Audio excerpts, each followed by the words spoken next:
There are 37 ships anchored off the coast of Newcastle, and the queue is still growing. Rising world demand for Hunter coal is straining the resources of Port Waratah Coal Services, prompting the mining union to call for coal to be railed to Port Kembla and loaded there. The Minister for Minerals and Energy has criticised the suggestion, claiming a short-term response is not the answer. It would be a band-aid. It needs further investigation. It's very costly to move coal through the metropolitan rail network.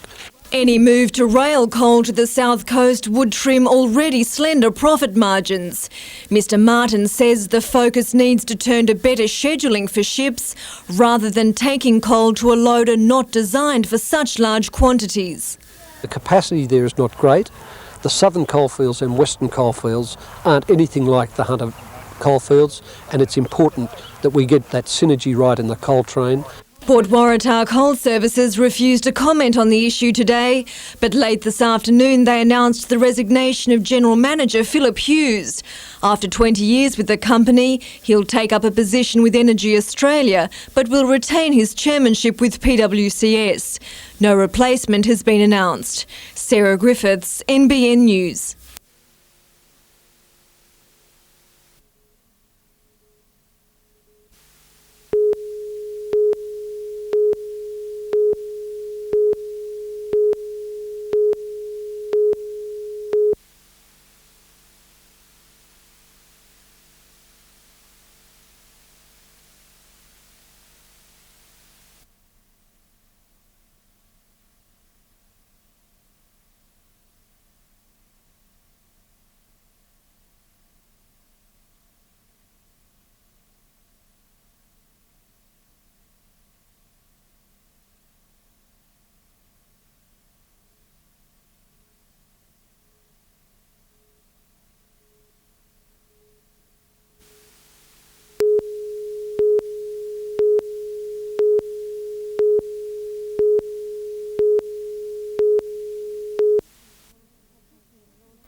At this year's launch of the campaign today, Scott and Sharon Taylor told how they had lost their baby son Blake to sudden infant death syndrome.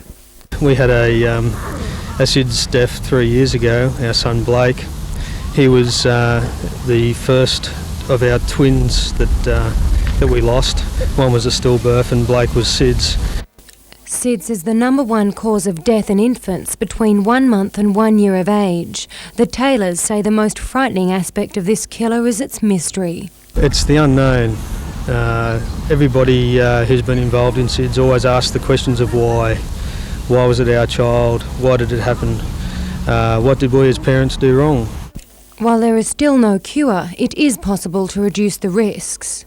The overall cot death rate in Australia was over 2 babies dying per 1,000 live births. The SIDS Association recommends placing the baby on its back to sleep, ensuring the baby's head remains uncovered during sleep, and keeping the baby smoke-free both during and after pregnancy. Newcastle Knights Chief Paul Harrigan was the feature celebrity at today's launch to promote the official Red Nose Day on Friday the 29th of August. The money raised from this campaign will go towards research, education and counselling services for families. Antonia Kidman, NBN News.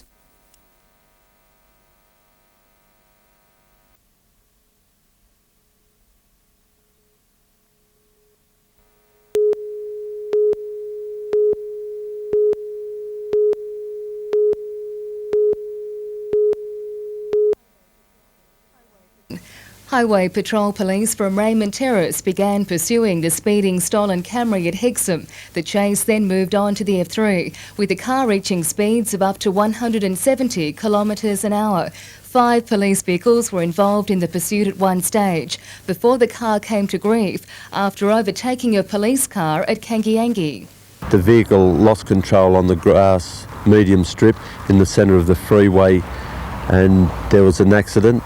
The 15-year-old passenger was arrested at the scene, while the driver, also 15, allegedly ran off but was quickly apprehended. The teenagers were taken to Gosford Hospital with minor injuries. One had cuts to his head, while the other had leg and hand injuries. Police don't believe the pursuit should have been terminated, even though extremely high speeds were reached. If there's any danger to public or if there's any risk whatsoever to any person, well then the pursuit is terminated. The teenagers have now been released from hospital and charged with an armed hold-up in Sydney, stealing matters at Bulahdelah and car offences on the Central Coast. Jenny Crouch, NBN News.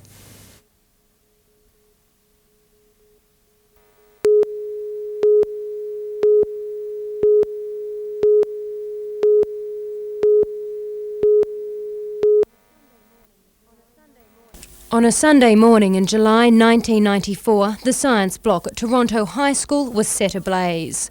The fire was the work of an arsonist and the damage bill ran into the millions. The tragedy was a huge blow for both students and teachers, and work to repair the school began almost immediately. And what has come out of it shows the students have been living on a construction site for 3 years, but they have coped particularly well, so it's attributed to them as well as the staff. Today, the school community celebrated how far they've come with a tour of the construction works. In addition to the repair work, the school received an upgrade which will allow it to accommodate 1,000 students.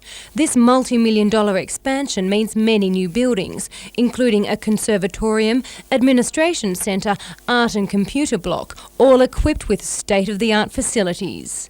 Antonia Kidman, NBN News.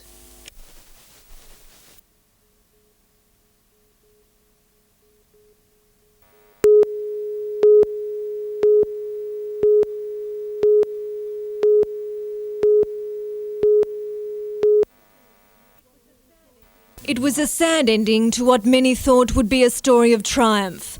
37-year-old Constable Ron Kilpatrick finally succumbing to the disease he'd fought so bravely. From his hospital bed just over a month ago, Constable Kilpatrick spoke of his hope to find a compatible bone marrow donor, his only treatment option after chemotherapy had failed. His colleagues mounted a publicity campaign to encourage people to join the bone marrow registry in the hope of finding a match, but the father of two died before one could be found.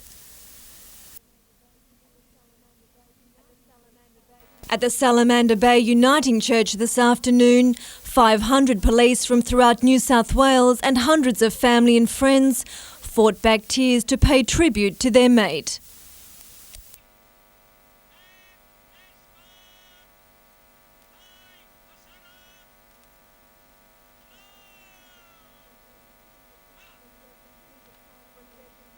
A procession through the town's main street, honouring the man they called Horse for his inspiring courage, dedication and patience.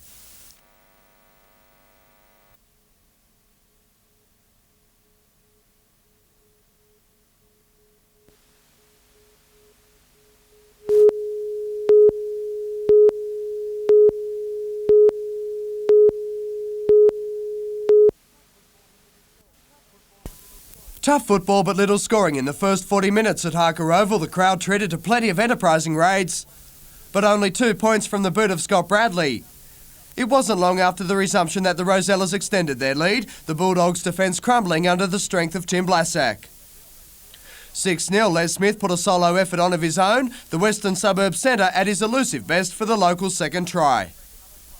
When Brett Cullen crossed, the match was out of reach for Curry. Chris Wells then rubbing it in and earning an early shower for the effort.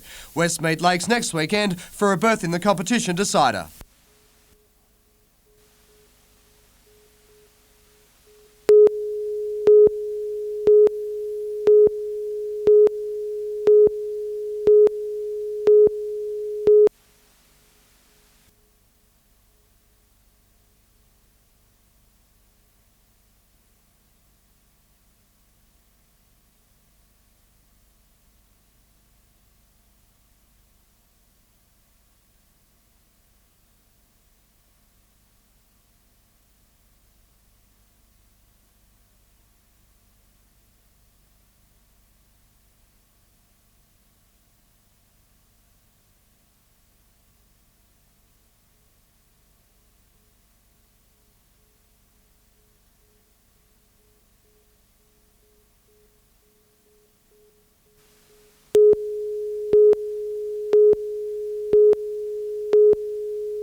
They've just got to be careful and make sure they concentrate on what they're doing, and hopefully everyone will do that and we'll have a good day.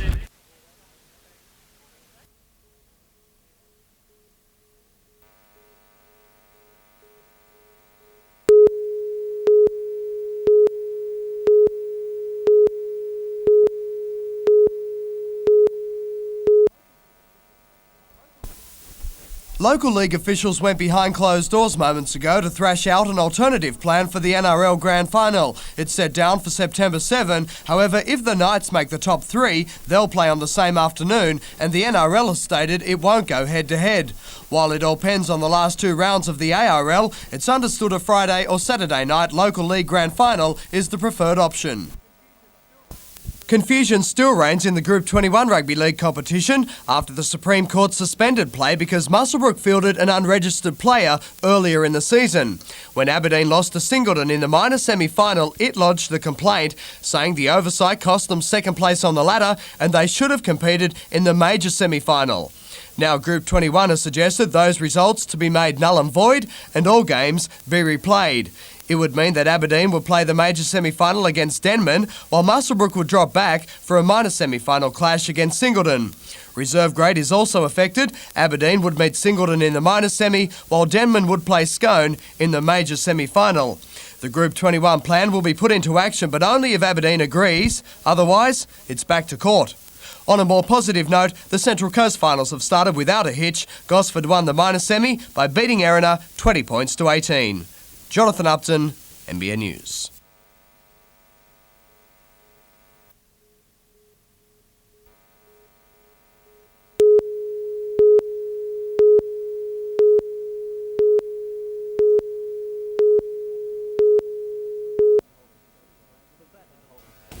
The battered Holden station wagon on the side of the Sydney Freeway was a sad legacy of a simple mistake that cost a life. The driver of this truck had nowhere to go when the Mitsubishi Magna swerved into its path on a straight stretch of the highway. Police say the female driver was attempting a U-turn at the end of the F3 freeway when she veered into the path of a brick-laden semi-trailer.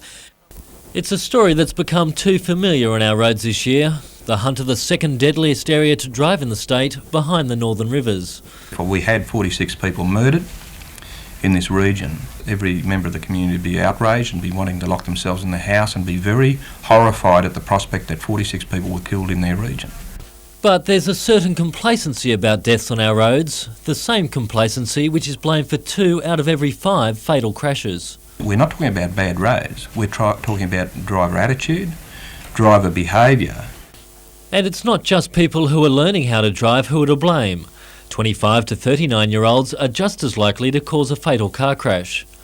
It's prompted a call for an overhaul of the testing and training of all drivers. Well, I have a view that it's too easy to get a driving licence in the first case, and I do believe that there needs to be a greater emphasis in regard to teaching drivers responsible driving practices. Police deny they've failed, citing a reduction in the number of fatal crashes caused by alcohol and speed. They say it's now up to drivers to take more care. Richard O'Leary, NBN News.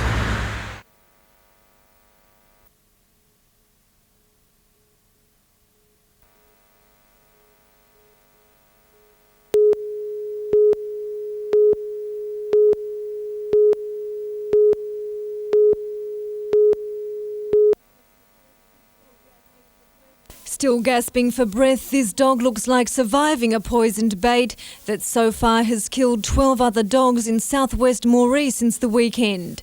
Police say baits laced with strychnine are being thrown into gardens and dog owners should keep a lookout. Any suspicious packages or any meat items that are thrown onto front lawns or out onto the footpaths of any houses. Veterinarian Laurie Paget gave the OK to another pet today. She treated dogs involved in a similar spate of poisonings in the area 3 months ago and knows how cruel the death can be. It's a very nasty death. Dogs tend to die within about an hour of actually taking a bait. And while police are keen to stop other dogs from suffering similar fates, they fear a young child could be the next victim. Kitty playing on the lawn could pick it up, mainly the little kitties, 2-year-olds. they don't know what it is, and they're likely to just put it into their mouth. They're asking the community to help them find the culprit, who could face a $2,000 fine and 6 months in jail. Sarah Griffiths, NBN News.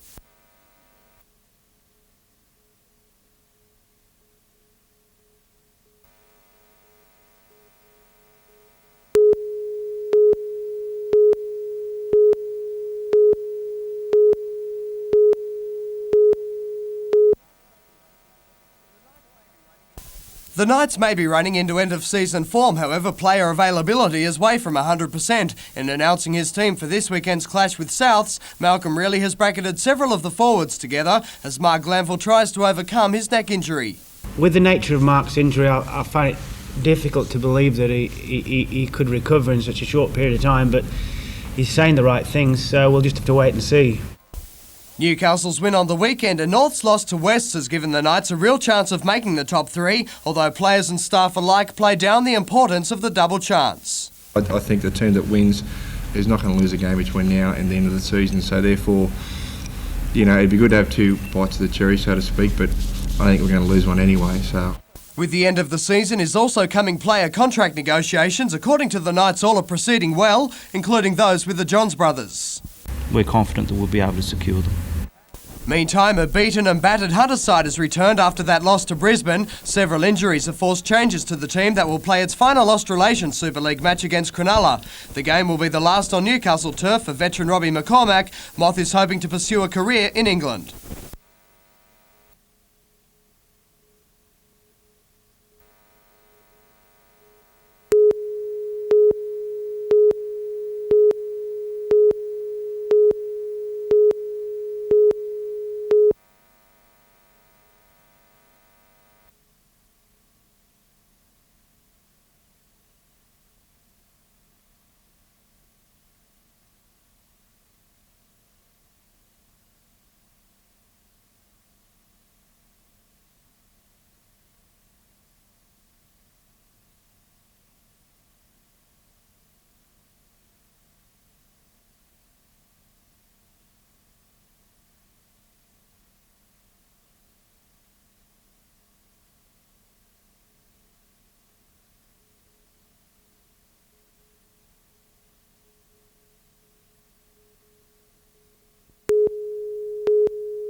The vehicle, known as a road stabilisation plant, had been crawling along Marsh Road at just 10 kilometres an hour.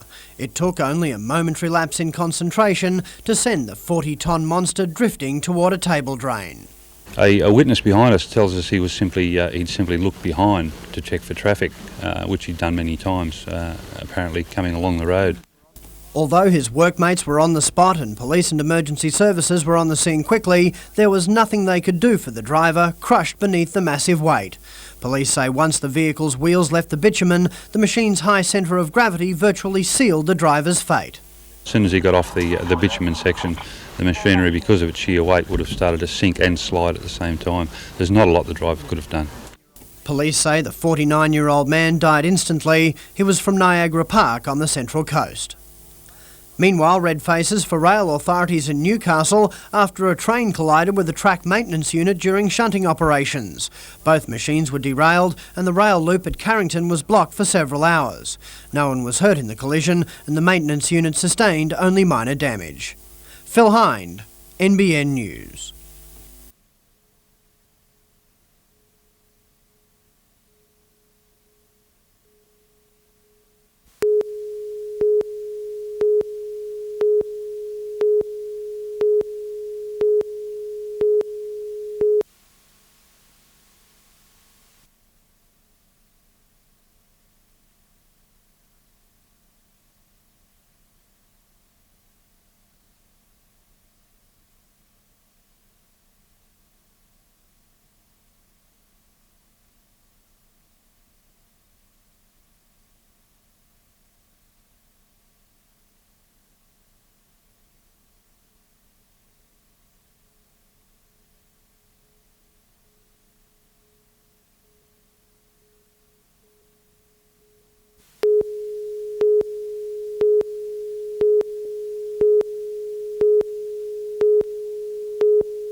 After a loss to Townsville on Saturday, the Falcons threw away their early chances again overnight, the Tigers' Marcus Timmins making no mistakes.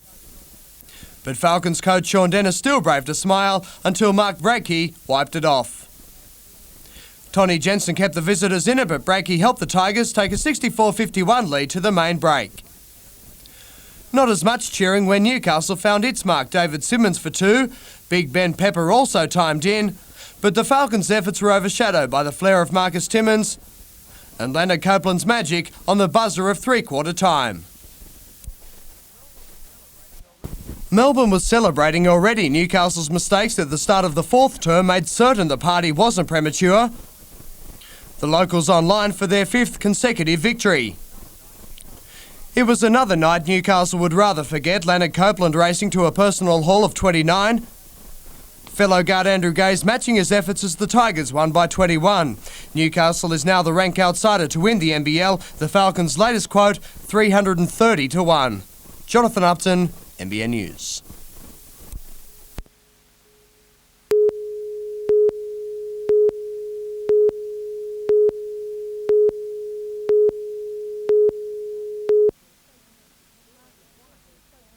Margaret White is soaking up the good oil on diverse farming. Along with her husband, she's invested 8 years of research and money into growing olives on their property near Broke. With each of their 1,500 trees potentially worth $150 a year, it's a smart long-term investment. The potential for growing olives successfully is and profitably is there.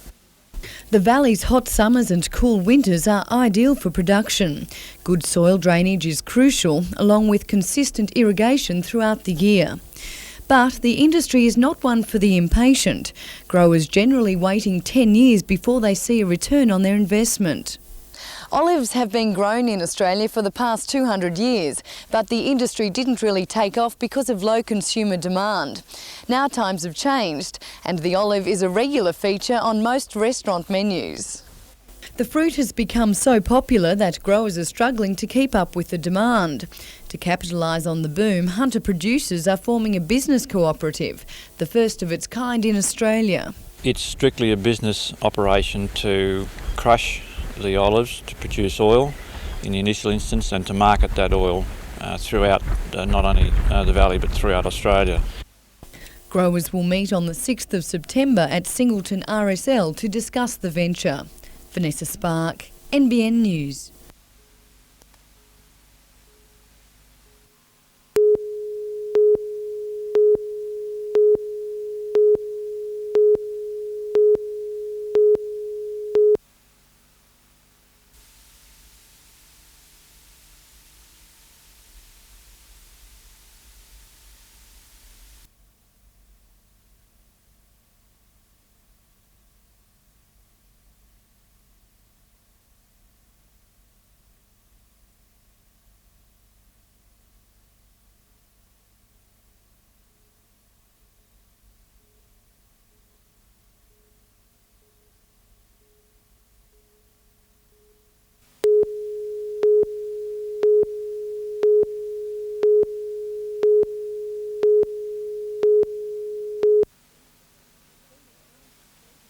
It's been a challenging season for hunter wine growers. A long dry period was followed by untimely rain which drenched this year's harvest.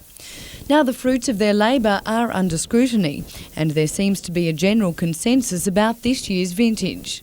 I think the feeling would be that the 97 vintage won't be a classic hunter year. The white wines, I think, will be less good, turn out to be less good than the reds. Known as one of the top wine events in the country, the Singleton Wine Show is restricted to hunter growers. A record 75 licensed producers have contributed to 45 classes. The classic hunter characteristics, earthy reds and vanilla-tasting whites, continue to wow the judges, who are encouraging growers to maintain this regional style. I'm very intent that we don't lose regional character. Some of the greatest wines I've ever tasted that are mature wines have come from the hunter. While the wines were lined up in the Army Mess Hall for a formal inspection by the judges, a relaxed tasting around the dining room table is the ultimate test. There's no fuss about it. Should be no romance about it or too much mystique about it. Everyone is the absolute judge for themselves. The winners will be announced at a reception on Thursday night. Vanessa Spark, NBN News.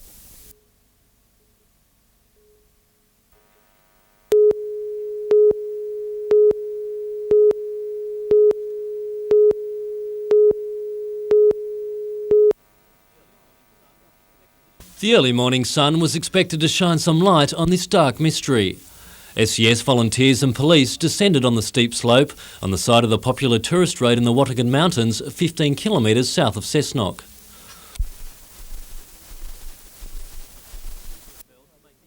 Dangerous trees were felled to make the area safe for searchers as they tried to penetrate the thick bush.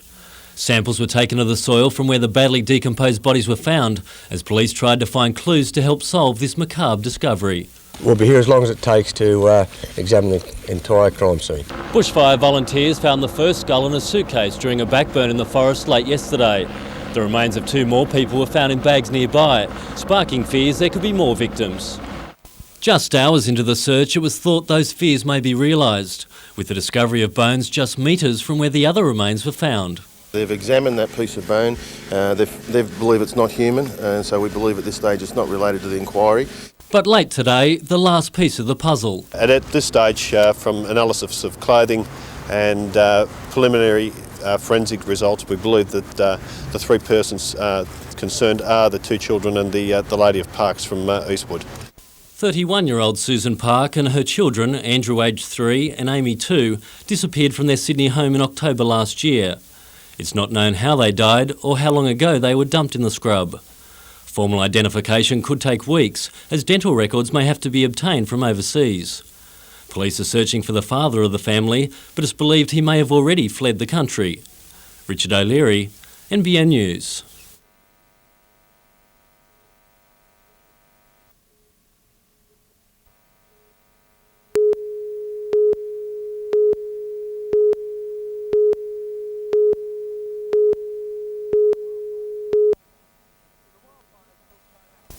The wildfires took time out to visit sick kids in Newcastle today. Half a dozen players made the trip to John Hunter Hospital, sending good wishes, a message echoed.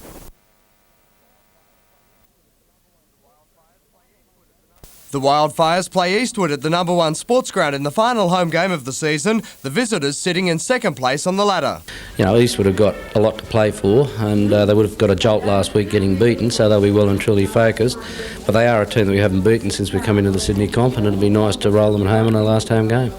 Newcastle has been forced to make changes to the team that was narrowly beaten by Gordon, injuries and suspensions taking their toll. In the NRU, Singleton plays Maitland in the major semi-final, while it's sudden death for the Waratahs and Merewether Carlton. Tars entered the match after a comprehensive 16-point victory over Wanderers at the #2 sports ground.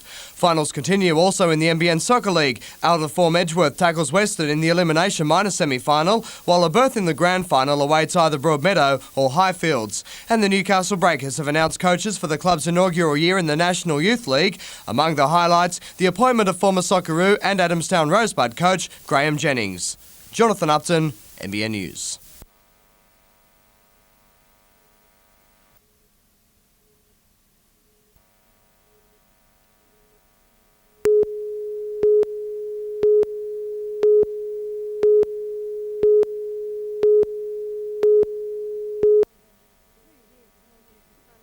Two years of community fundraising to build and only 50 minutes to destroy.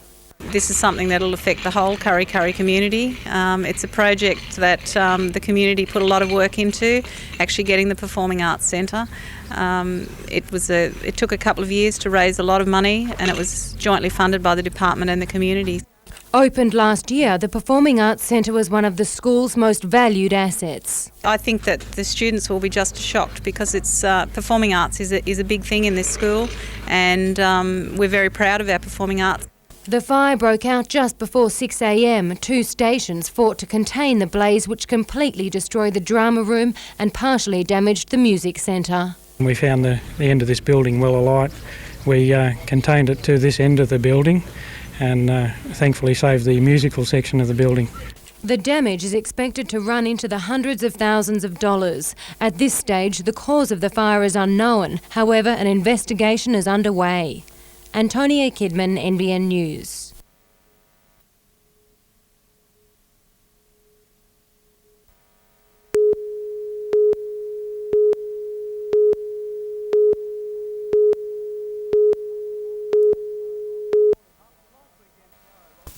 After last weekend's narrow loss to Gordon, the Wildfires were hoping for much of the same against Eastwood at the number 1 sports ground, the locals starting the match with plenty of confidence. However, the Woods' defence stood strong. Hoping to secure a berth in the competition top 3, the visitors then found plenty in attack, captain Adam Leach helping Eastwood to a 5-0 lead. No mistakes from in front and the tourists extended their lead, before Newcastle was presented with a chance to bring the score back to 7-3. Eastwood threatened to run away with the game until the Wildfires' determined defence scrambled to hold them out, the locals then replying with a backline effort of their own, but poor finishing let them down. Mistakes were costing Newcastle dearly. The visitors treated to plenty of first-half possession. Winger Scott Standerforth made the most of it, racing down the far touchline for the Woods' second try. 12-3, only the goalpost saved the Wildfires from trailing by another 2 points. But when Andrew James slipped through some sloppy defence, the Wildfires thought they had their first. The referee disagreed the try overruled because of an incident in back play. It seemed to take the wind out of Newcastle's sails. No goalpost problems this time around for Nathan Spooner. And with the Eastwood pack dominating up the middle, the visitors held on to the lead, the Wildfires failing to come back.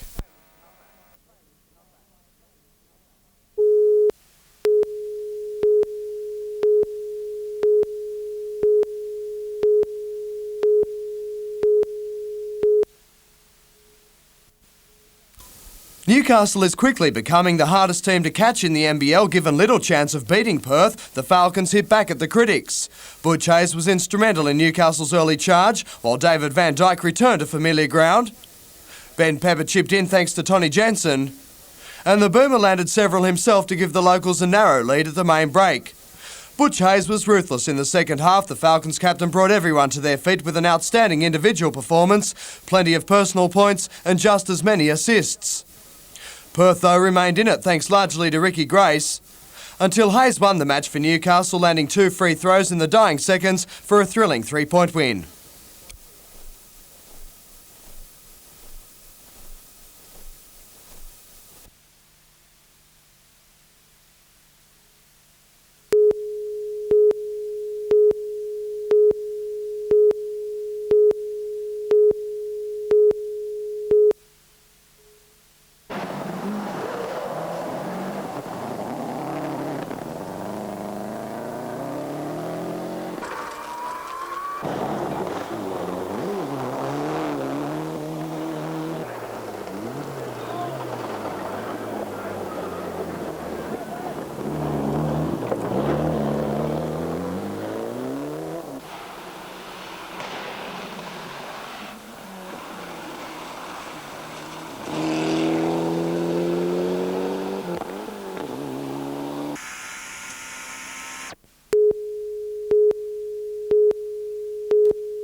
He doesn't growl either. He doesn't. Oh, he's loud. And our parents who have volunteered,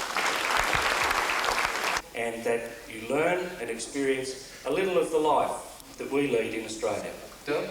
We have come from Hakata Girls High School.